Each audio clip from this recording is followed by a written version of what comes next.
we had Joe Regenstein in here the other day, who's a food scientist here. And a very good one. Yeah, a good one. And he was telling us, I asked him, about your work and what he thought about whether or not scientists like him are compromised. And interestingly, he said, yes, we're all compromised, but we're compromised in a way that's not ethically problematic. We do sometimes work on topics that are kind of suggested to us by the people funding the grant or funding the conference. But he said, I can't think of any case in my own experience or anybody else's I know where the results are determined somehow by what looked like bias or kind of pushed in favor of the sponsor or the corporate influence. Does that seem naive to you?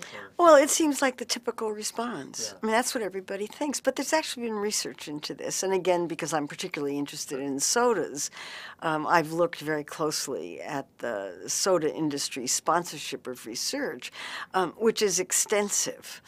And the soda industry pays for research. It commissions research, it pays researchers, it pays the universities at which researchers work. And there have now been several very, very careful investigations, carefully controlled, in which the investigators looked at research papers that were sponsored by soda companies and research papers that were not sponsored by soda companies on the same topics.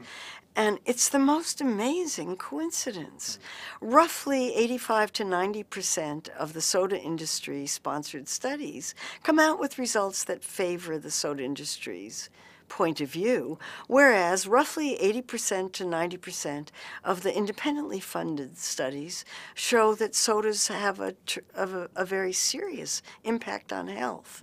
And this has been shown over and over and over again for sponsored studies.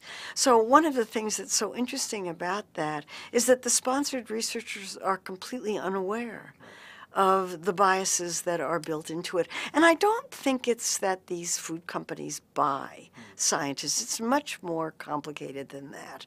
It's really that people who are willing to accept funding from food companies are unaware of the biases that are introduced into it, and I think unconsciously develop their research in ways that aren't as carefully controlled as they might be if they were more critical. There just isn't the same level of critical thinking that goes into the study design.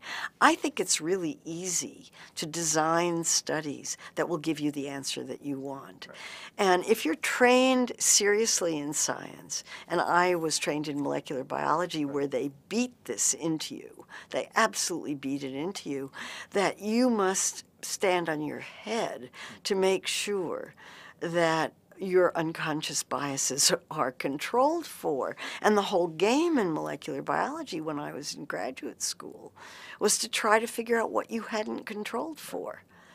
And I think that what happens with nutrition researchers who take money from food companies is that they're not nearly critical enough about their own study design and interpretation.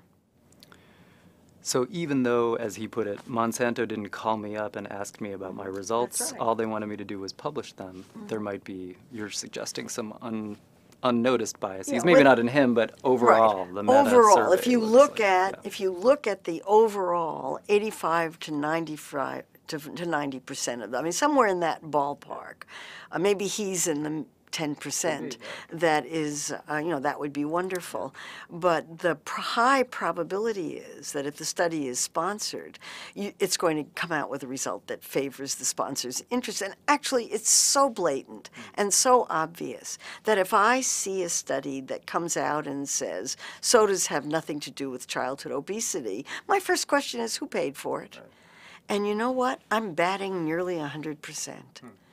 The abstract doesn't say who the sponsor is, but fortunately, professional journals require disclosure of sponsorship. And I can go look at the paper and go to the end just above the references, and bingo, Coca-Cola sponsored the study.